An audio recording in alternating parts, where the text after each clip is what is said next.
The river mist curled low over Hollowmere that morning, pale ribbons of silver sliding through the trees like ghosts that hadn't yet learned they were dead. I remember thinking how quiet it was, too quiet for market day. Even the crows held their breath.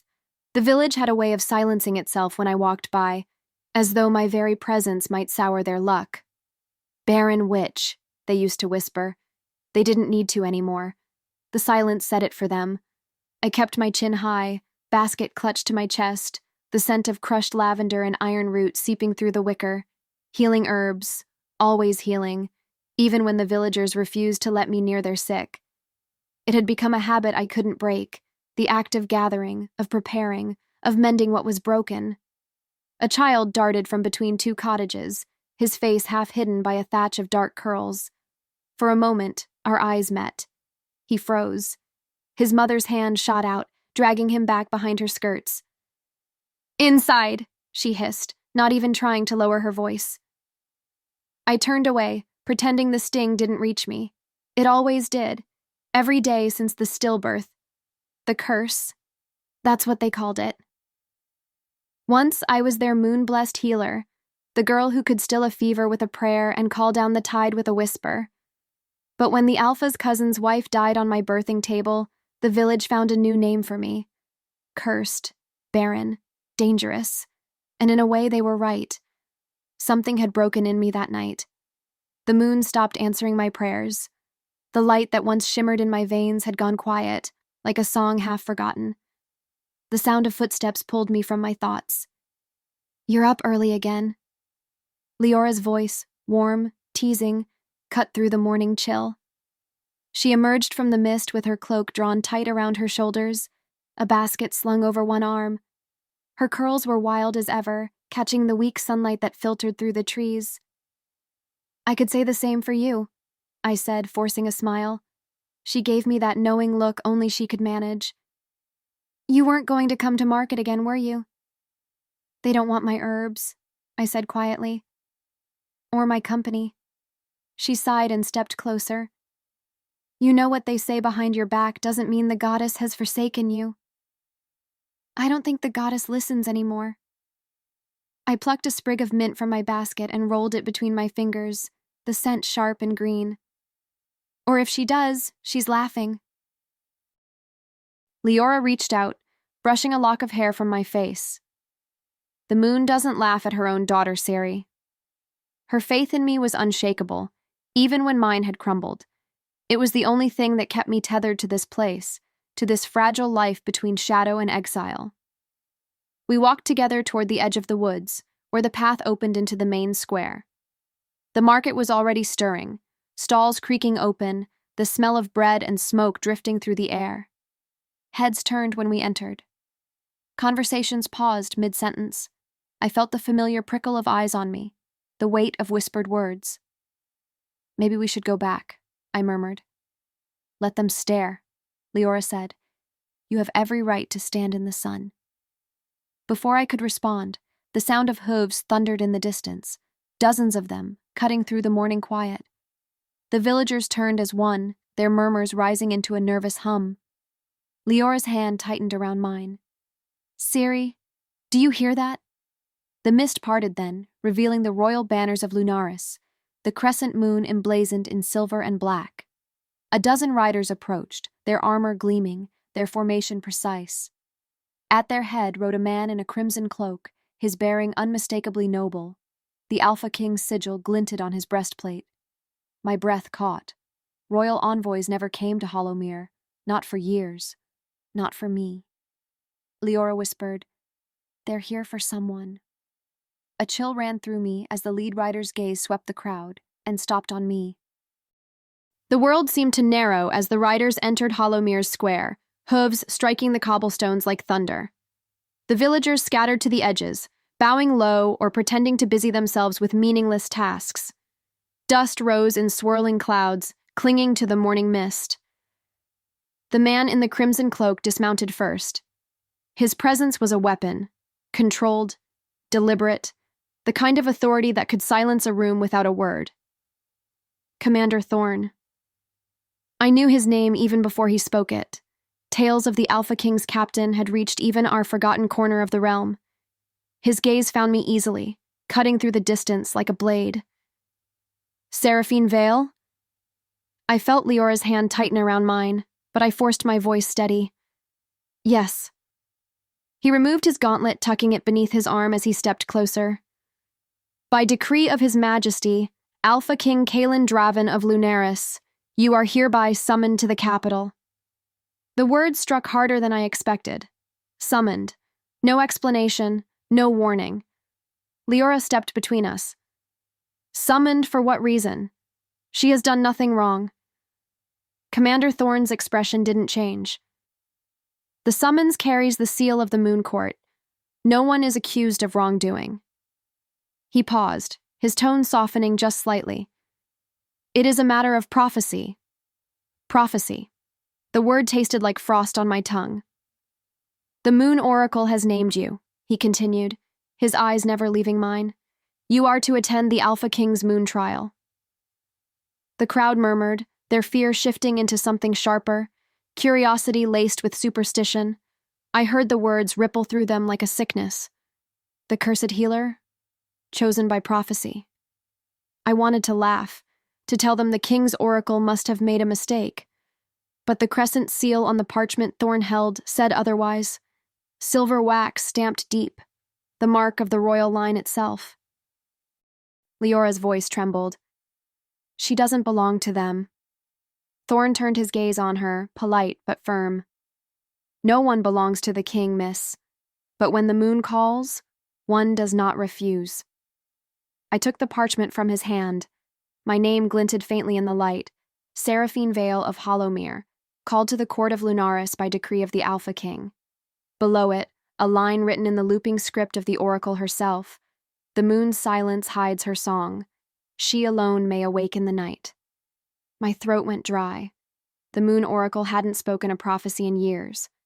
Not since the last moon trial, an event whispered about in fear, when chosen souls were tested under the full moon's light. I managed to whisper, "When am I to leave?" "At dusk," Thorne said. "The king's orders are not patient." Leora's eyes went wide. "Tonight? That's madness. She needs time." "There is no time," Thorne interrupted gently. "The moon rises full tomorrow. The trial must begin at its zenith."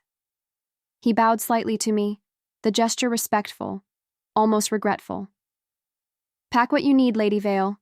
You ride with us before the sun falls." As he turned to rejoin his soldiers, the villagers' whispers grew louder.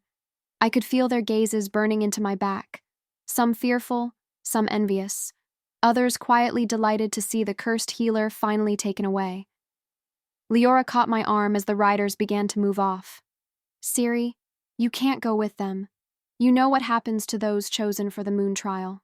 They never come back." I looked past her, toward the fading banners of silver and crimson fluttering at the edge of the mist. Maybe that's the point. The sun never truly shone over Hollowmere, but that evening it tried. Pale light filtered through the fog, gilding the thatched roofs and river reeds in shades of dull gold. It was a fragile kind of beauty, like something about to break. I stood in my cottage, staring at the few possessions laid out on my bed. A small pouch of herbs, a silver charm carved in the shape of a crescent moon, and a worn leather journal bound with twine. My life, reduced to what I could carry in 2 hands. Leora sat by the hearth, her eyes red-rimmed from crying, though she pretended otherwise. "You shouldn't go," she said again, for the 10th time. "I was summoned," I replied, trying to keep my voice calm. "Defying a royal decree is treason." She threw me a look. "Since when did you care about royal decrees?" I smiled faintly. "Since the alternative became worse." Her mouth trembled and she turned away, stirring the embers with unnecessary force. "You always think you have to face everything alone." "I'm used to it," I said softly. She stood abruptly, crossing to me in 2 strides. "Ciri, what if they're wrong? What if this prophecy is a lie to lure you back to the king's court? You remember what they did to your mother." Her words hit hard. I hadn't spoken of my mother in years. The memory of her, proud, devoted to the Moon Temple, ended with her execution under accusations of heresy. I'd been 16 when they dragged her from our home. The night after her death, the moonlight had burned my skin. "They can't take what's already been lost," I said quietly. Leora gripped my hands, her voice breaking. "Just promise me you'll come back." "I can't promise what the moon hasn't shown me." The silence between us stretched, heavy with unsaid things: fear, love, helplessness. Then she pressed something small into my palm, a tiny vial of shimmering powder, faintly glowing. "Moon salt," she said, "for protection or courage, depending on which you need more." I smiled, blinking back tears. "You always did have more faith than I deserve." "Someone has to." Outside, the sound of hooves echoed again, softer now, patient but insistent. The soldiers were waiting. I looked around the cottage one last time, the herbs hanging from the rafters, the cracked teacup by the window, the stack of old scrolls I'd never finished reading. This place had been my prison and my refuge both. As I stepped out into the fading light, the villagers stood watching from their doorways. No one spoke. Some made the sign of the crescent against their chests. Others turned away, as though my curse might follow them if they looked too long. Commander Thorn waited at the gate, his horse already saddled. His face was unreadable in the twilight. "Are you ready?" I nodded, though my voice failed me. He helped me mount a smaller horse, pale and slender, its mane as white as river foam. "Her name is Lyra," he said quietly. "She's steady, even when the road isn't." As we rode out of Hollowmere, the mist swallowed the village behind us. Leora stood at the edge of the path, her hand raised in farewell. I turned once, memorizing her silhouette against the dying light. Then the woods closed in, and the road to Lunaris began. We rode beneath a sky bruised with twilight, the last slant of sun fading behind the black silhouettes of pines. The road wound north, narrow and uneven, flanked by ancient trees that whispered as we passed. The forest of Halden was said to be older than the kingdom itself, older than men, older even than wolves. For a long while, neither of us spoke. The rhythm of hoofbeats and the sighing wind filled the silence between us. Commander Thorn rode slightly ahead, every line of his posture disciplined and alert. I could sense his unease, not from fear, but from duty, the kind that weighs more heavily than armor. My mind drifted as the forest deepened. Shadows clung to the edges of the path like ghosts unwilling to part. Once or twice, I thought I saw silver eyes gleaming between the trees, wolves, watching. "You're quiet," Thorn said finally, his tone mild but edged with curiosity. "I was thinking," I replied. "Of what?" "Of what lies ahead, and what lies behind." He glanced back briefly. "You sound like someone expecting doom." I've learned not to expect much else. Something flickered in his eyes, sympathy, perhaps, or recognition. "The capital isn't as cruel as the stories make it. Not always." "Is that meant to comfort me?" "It's meant to prepare you." His voice held something unspoken, something heavy. I wondered what he wasn't allowed to say. As the hours passed, the forest began to change. The air grew colder, the trees taller and more tightly woven. Then came the fog, thick, silvery, alive. It curled around us like breath, muting sound and blurring the edges of the world. Lyra snorted nervously beneath me, her hooves clattering on unseen stones. I reached down, murmuring softly, "Easy, girl." My voice trembled, not from fear of the fog, but from something deeper, more ancient stirring beneath my skin. A pulse, faint but insistent, throbbed in my chest. I pressed a hand there, gasping softly as warmth spread outward, blooming like moonlight under flesh. Thorn turned, immediately alert. "Are you hurt?" "No," I breathed. I don't know what that was." The fog thickened. Then, in the dim light, something glowed faintly, a shimmer on my wrist where the moon pendant rested. the charm my mother had once worn. Its silver threads pulsed softly, as though answering some unseen call. Thorn noticed, his brows knitting. "That symbol?" "It's from the Moon Temple," I said quickly, closing my hand around it. "Few still wear its mark." "I know." We rode on in silence after that, the tension thick between us. The pulse under my skin continued, steady now, almost comforting. For the first time in years, I didn't feel cursed. I felt awake. Hours later, the fog thinned, giving way to open plains bathed in pale starlight. In the distance, I saw it, the spires of Lunaris, glimmering silver against the night. Even from miles away, the capital was breathtaking. The moon itself seemed to bow toward it, her light cascading down upon marble towers and river bridges like spilled milk. But as I gazed upon it, a shiver ran through me, part awe, part dread. For the first time, I realized the truth I hadn't dared name aloud. This journey wasn't a summons. It was a reckoning. The temple gates closed behind us with a sound like a sigh, ancient stone giving farewell to something sacred. I didn't look back. I couldn't. The night had changed me, carved something open inside my chest that I wasn't yet ready to examine. Kaelen walked ahead, his long cloak whispering against the marble. Dawn was only a pale promise along the horizon, streaking the mist-drenched world with hues of silver and violet. Each step away from the temple felt like stepping further from who I had been, the Barren healer, the cursed Omega whispered about in the markets of Riverhold. Now, beneath the quiet dominion of the Alpha King, I was something else. Not yet queen, not yet free, but something in between.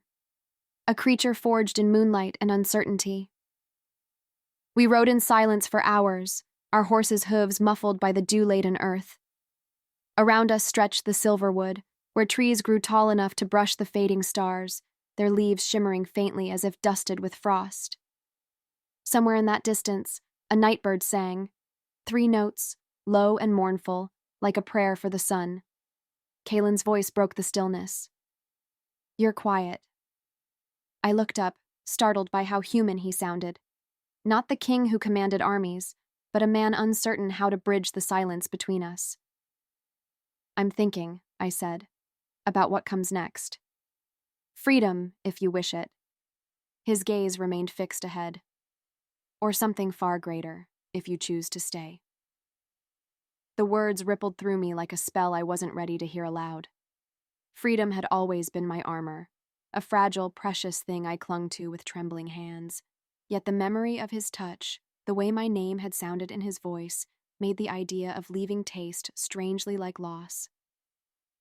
I turned my eyes toward the horizon. The mists were lifting, and through them, I caught my first glimpse of it, Lunaris.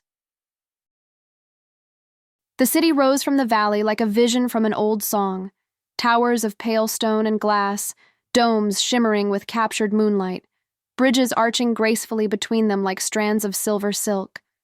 Rivers of mist wound through its streets, and high above, a colossal moon crystal hung suspended between 2 spires, pulsing softly with light, the heart of the kingdom. I forgot to breathe. "It's beautiful," I whispered. Kaelen's lips curved faintly. "It's home." For a heartbeat, I envied him that certainty, to belong so wholly to a place, to be claimed by it. For me, home had always been a thing I carried in pieces, my grandmother's pendant, the scent of healing herbs drying on the hearth, the echo of prayers whispered to a goddess who rarely answered.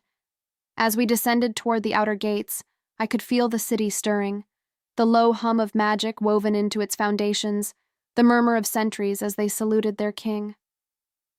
Kaelen's presence drew every gaze. His aura of command was impossible to ignore. Yet when his hand brushed mine as we passed through the archway, the touch felt almost protective, as though he knew how small and unmoored I felt among the grandeur. We dismounted in the palace courtyard, a vast expanse of marble inlaid with lunar sigils that glowed faintly beneath the daylight. The scent of night-blooming flowers still clung to the air. A woman awaited us at the top of the steps, tall, robed in white and silver, her hair a cascade of moon-pale strands braided with charms of crystal and bone. Her eyes, when they met mine, were the color of stormlight. "Your Majesty," she said, inclining her head to Kaelen. "You return sooner than expected." "Fate does not heed our timetables," Kaelen replied evenly. "High Oracle Eldra, this is Seraphine Vale." The oracle's gaze lingered on me, sharp and assessing. "The moon's chosen." My breath caught. "You speak as if you already knew I existed." "Oh, child," she murmured, a faint smile curving her lips. "The moon rarely sends her messengers unannounced. You carry her mark." Her eyes flicked to the pendant at my throat, the one my grandmother had given me, the one that had grown warm during the ritual.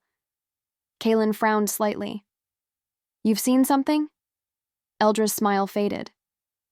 "Enough. The threads are still weaving themselves, and even I cannot see how they will end."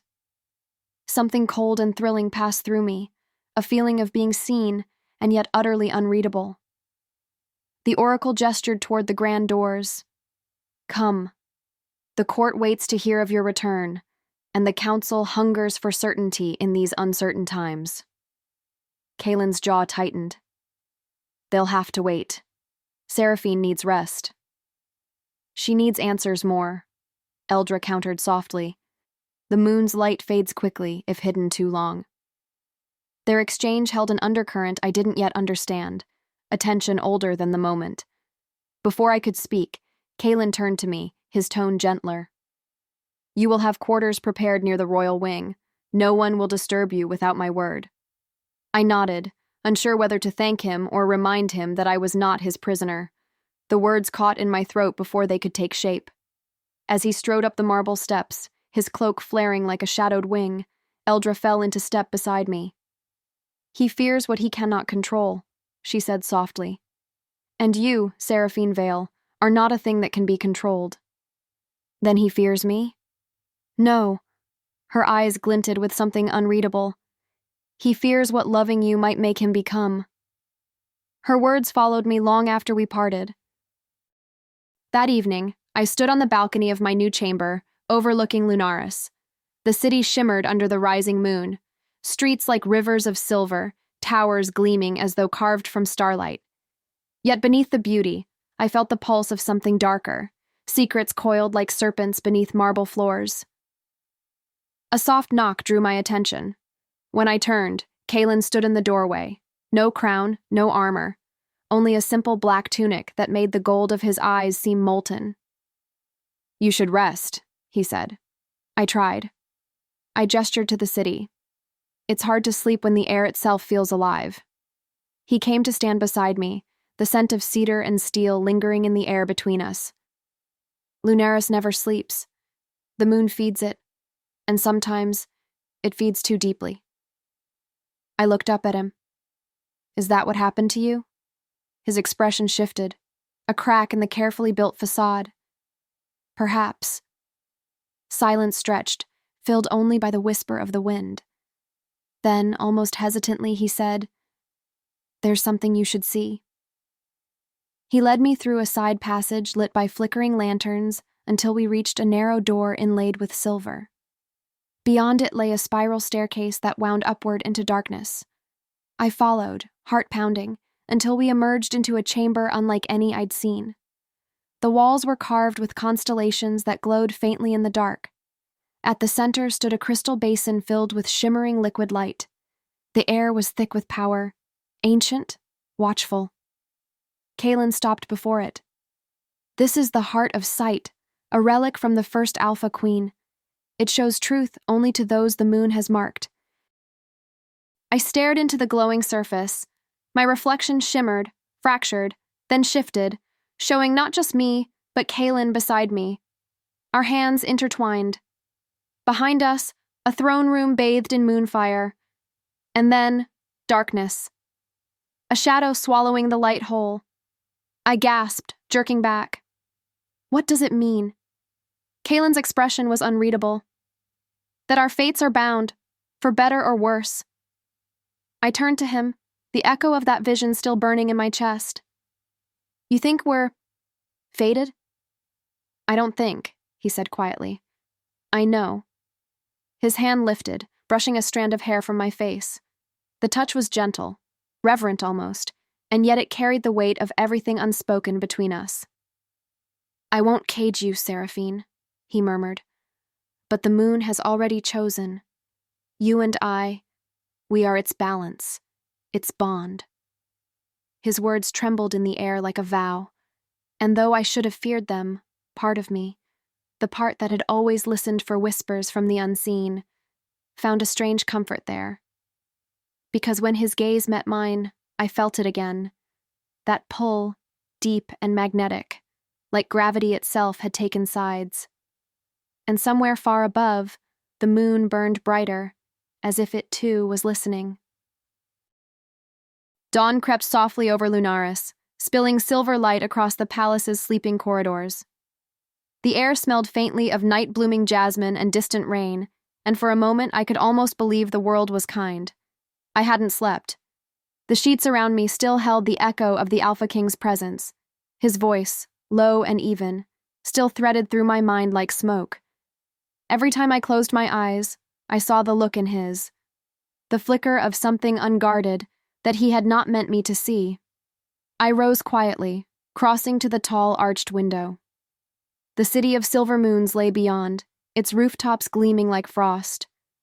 Bridges arced over canals of mist, and banners of pale blue silk stirred in the morning wind. It was beautiful, heartbreakingly so, and utterly foreign to me. I touched the pendant at my throat, the last remnant of home, and whispered a prayer to the moon goddess for strength. A soft knock broke my reverie. "Enter," I said, though my voice barely carried. Leora stepped inside, her dark curls braided with silver thread. Her expression was cautious, reverent even. "My lady," she began, bowing slightly, though the gesture felt wrong between us. "The court stirs already. Word of your arrival spreads quickly." I winced. Let them whisper. They would, no matter who I was. She hesitated before speaking again. "The king requests your presence in the eastern garden at sunrise." My heart lurched. Did he say why? "No, my lady, only that it was important." She left me to dress, and I chose a gown of soft gray, plain but cut from fabric finer than anything I had ever worn. When I fastened the last clasp, I caught my reflection in the mirror. The woman staring back at me looked nothing like the healer from the forest. There was a faint glow to her skin, a shimmer in her eyes that hadn't been there before. The seed, the moon, the power stirring beneath my ribs.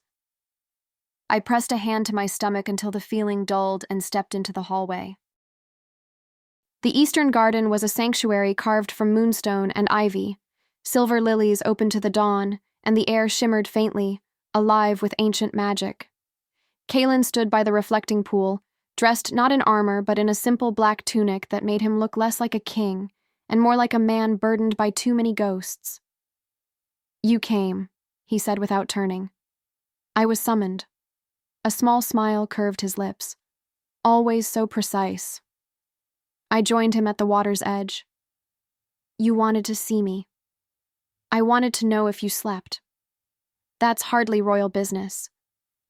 "Everything concerning you seems to have become royal business," he murmured, finally looking at me. His gaze was steady, too steady, and yet beneath it I sensed an undercurrent of conflict. "I didn't ask for that." "No," he said softly. "But fate rarely asks permission." We stood in silence, the surface of the pool reflecting the pale sky. Then, without warning, he reached out and brushed his fingers against mine. The contact was fleeting, but electric, a spark that jumped straight to my heart. I should have pulled away. Instead, I met his eyes, and the world seemed to narrow to the space between us. "You feel it too," he said, his voice barely above a whisper. "I feel nothing." But the tremor in my tone betrayed me. He studied me for a long moment, then withdrew his hand, the loss of warmth sharp as a blade. "There will be a gathering tonight," he said. "The High Oracle insists you attend. She believes your presence fulfills an old prophecy. My pulse quickened. What prophecy? He hesitated, something dark flickering across his features. One that speaks of the moon's chosen, a woman who carries the blood of stars and the curse of wolves. I felt the world tilt beneath me. You think that's me? I think, he said, stepping closer, that the goddess has a cruel sense of humor. As the day wore on, the palace buzzed with quiet tension. Servants watched me from behind marble columns. Courtiers whispered in corners. Everywhere I turned, I heard fragments of rumor. The Barren Omega, the king's obsession, the girl who bloomed silver from her blood. By afternoon, my nerves were frayed. I escaped to the library, a vast hall of crystal and cedar, where sunlight filtered through enchanted glass. I trailed my fingers along the shelves until I found a book on lunar rites, its pages thin as moth wings. The words spoke of the lunare, the goddess's mortal vessels, women born once in an age whose blood bound them to the tides of fate. They could heal or destroy, love or curse. A chill ran through me. Do you believe it? Came a voice behind me. I turned to find Kaelen watching from the doorway, his presence filling the room like a storm. I don't know what I believe anymore. He crossed the distance between us, stopping close enough that I could feel his breath. Then let me show you. Before I could reply, he lifted his hand and touched my cheek. The world around us shimmered, the air thickening with silver light. Images flared behind my eyes, a moon bleeding into water, a wolf howling at its reflection, and a woman, me, standing crowned in starlight. When it ended, I staggered, breathless. What was that? Our bond, he said, the goddess's mark, whether we want it or not. The bond. The word pulsed in my veins like a living thing. I turned from him, needing distance, air, anything that wasn't the thrum of his nearness. You speak as if this is fate, I whispered, but I never agreed to be bound to you. Kaelen's expression hardened, though pain flickered behind it. Nor I to you, Seraphine.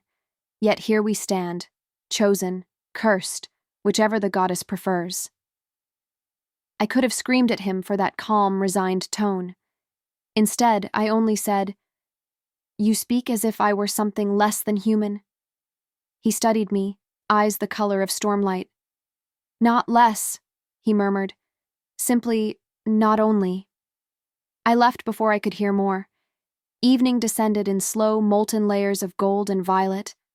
The palace transformed beneath the moon's rise, every tower gleaming like carved silver, every courtyard humming with enchantments older than memory. I stood at the edge of the grand hall, dressed in a gown of deep indigo that shimmered faintly when I moved. Courtiers swirled like constellations around Kaelen's throne, their laughter soft, their curiosity sharper than blades. Commander Thorn caught my eye from across the room and inclined his head, his usual stoic expression shadowed with concern. I wondered how much he knew, and how much he wished he didn't. Then the air shifted. The High Oracle entered. Eldramiran moved like moonlight given flesh, tall, ageless, her hair a cascade of white threaded with silver runes. The hall fell silent as she approached, her eyes fixed on me. Come forward, child, she said, her voice soft yet resonant. I obeyed, though every instinct screamed caution. Eldra's gaze traveled over me, not unkindly, but with the weight of centuries behind it. The bond has begun to awaken, she said, loud enough for the court to hear. The threads of prophecy stir once more. A murmur rippled through the crowd. Kaelen's hand tightened around the arm of his throne, but he said nothing. What prophecy? I asked, my voice trembling despite my effort to steady it. Eldra's lips curved faintly, as though she had been waiting for that question. The moon's chosen shall walk among wolves, she recited, bearing the curse of blood and the gift of rebirth. Her heart shall tether the Alpha King, and her power shall remake the night itself. The words struck through me like lightning. I am no chosen one, I managed. I am. You are what the goddess wills, Eldra interrupted gently. Denying it will not change what you already are. Her eyes met mine, and for one heartbeat, the world fell away. I saw flashes, the same visions Kaelen had shown me, but clearer now. Wolves kneeling before a silver tree, moons fracturing and reforming, a crown of light and shadow. When I blinked, the images vanished, but the power they left behind did not. It surged beneath my skin, wild and molten. Seraphine, Kaelen warned softly. Breathe. But it was too late. The magic answered something deep inside me, something ancient and unrestrained. The torches flared white, the air trembling with heat. The floor beneath my feet shimmered with threads of silver light, weaving patterns that pulsed in time with my racing heart. Gasps echoed through the hall. Control it, Eldra said calmly, as if we were discussing a storm instead of the raw energy tearing through me. I can't. My voice broke. I don't know how. Kaelen was suddenly there, close enough that I could feel his warmth. Then let me. He took my hands, and the power flooded toward him, spiraling through our joined touch. The world narrowed, his eyes, his breath, the echo of his heartbeat against mine. Slowly, the magic settled, coiling back into silence. When it was done, I sagged against him, shaking. He caught me easily, one arm firm around my waist. The hall was silent. Every gaze was fixed on us, the cursed Omega and the Alpha King, bound before the eyes of gods and men. Eldra's voice broke the stillness. So it begins, she murmured. The moon remembers her children. Later, when the court had dispersed and the moon hung high over Lunaris, I found myself standing on a balcony overlooking the city. The silver seedling I had brought from home sat in a small pot beside me, its leaves now edged with faint luminescence. It thrived here, in this strange new world, as if it, too, had found its purpose. Footsteps sounded behind me. I didn't need to turn to know it was Kaelen. I frightened them, I said quietly. You frightened me, he admitted. I looked at him then, surprised by the honesty in his tone. You're supposed to be unshakable. He gave a low laugh, a sound that held no mockery. Even kings tremble, Seraphine, especially when the goddess starts rewriting their fate. The dawn crept through the high windows, brushing gold across the marble floors, yet the light did little to warm the cold tension that clung to the castle. I felt Caden's presence beside me, solid and unwavering, yet even his heat could not shield me from the whispers that swirled through the court like a winter wind. The nobles moved like ghosts, their eyes darting between us, some with envy, some with fear, all with calculation.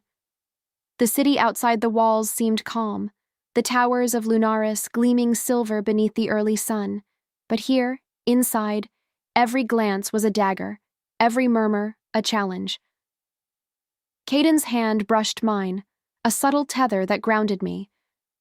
Are you ready? His voice was low, measured, yet threaded with an intensity that made my pulse quicken. I nodded, though my stomach churned with unease. Ready, or at least as ready as I would ever be, to step into the court's judgment, into the scrutiny that awaited a moon speaker-acre daring to claim her place beside the Alpha King. We entered the hall, and the silence struck me first. The council, cloaked in shadows of authority, turned their eyes toward us. The air was taut with expectation, and I felt the weight of centuries of tradition pressing against my shoulders. I was no longer the healer of river mist, the whispered tale of a cursed Omega. I was something new, a potential mate of the Alpha King, a woman whose gifts might redefine the balance of power in Lunaris. Eldra Myron stepped forward, her robes flowing like liquid moonlight. Her gaze swept over me, and I felt exposed, measured, judged, not by desire, but by destiny. Seraphine Vale, she intoned, voice carrying through the hall. You stand before us not merely as an Omega, but as one touched by the moon. The council demands understanding. The kingdom demands certainty. Will you accept the weight you are about to bear? I swallowed, drawing in a steadying breath.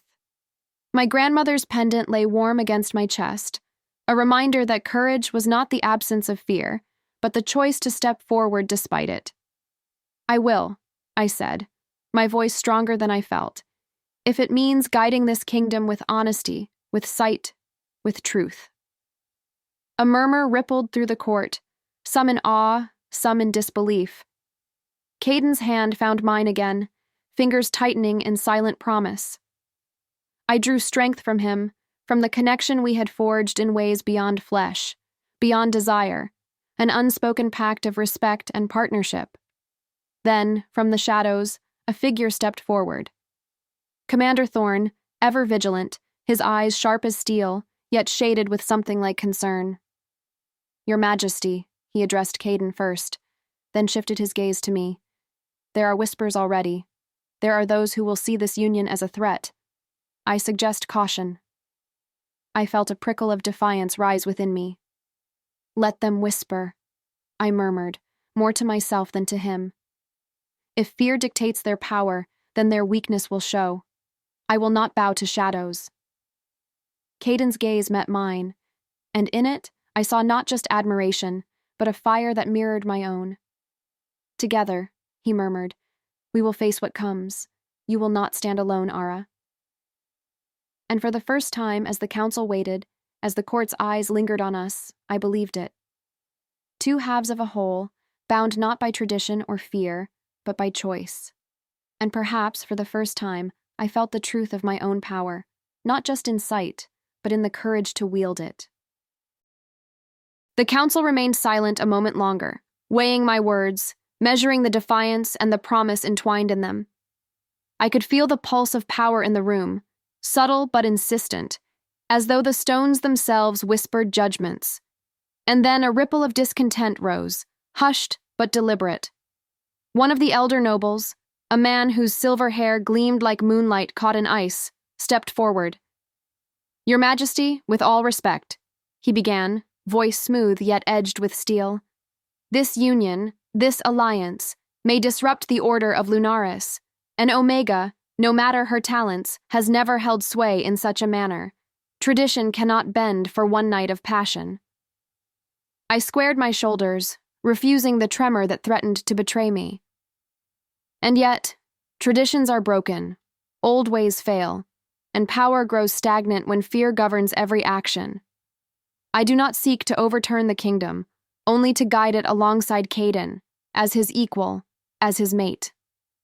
Murmurs threaded through the council, some questioning, some indignant, others curious.